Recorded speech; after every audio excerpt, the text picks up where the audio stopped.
پھر عدالتی حکم کو نظر انداز کر دیا گیا۔ پچھلے آپ دیکھ رہے ہیں 8 ماہ سے یہی ہو رہا ہے۔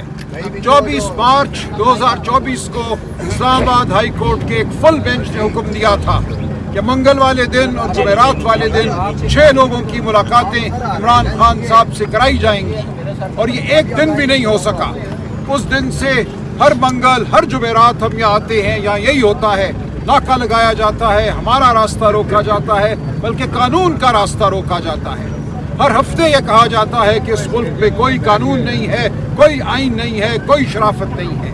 آج صبح اسلام آباد ہائی کورٹ میں ایک فل بینچ جس کی صدارت چیف جسٹس صاحب کر رہے تھے، سرفراز ڈوگر صاحب، انہوں نے خود حکم دیا سپرنٹینڈنٹ جیل اڈیالہ کو کہ ہمیں سہیل خان آفریدی چیف منسٹر خیبر پختونخوا کو اور دیگر نام جو میرے دستخط سے دیے گئے ان کو آج ہر صورت عمران خان صاحب سے ملوایا جائے۔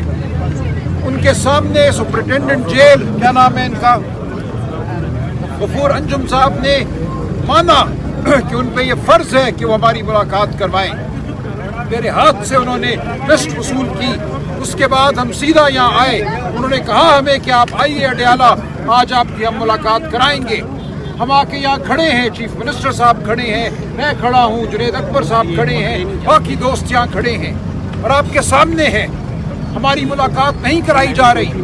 ایک SHO یہاں میں کہتا ہے کہ عدالتی حکم کی کوئی وقت نہیں ہے، آپ کی ملاقات نہیں ہوگی۔ تو ہم آتے رہیں گے، یہاں زیادہ قوت کے ساتھ آئیں گے، آئین کی قوت کے ساتھ آئیں گے، عوام کی قوت کے ساتھ آئیں گے۔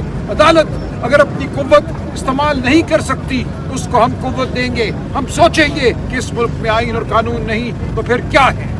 تو آپ کے سامنے ہے ساری صورتحال۔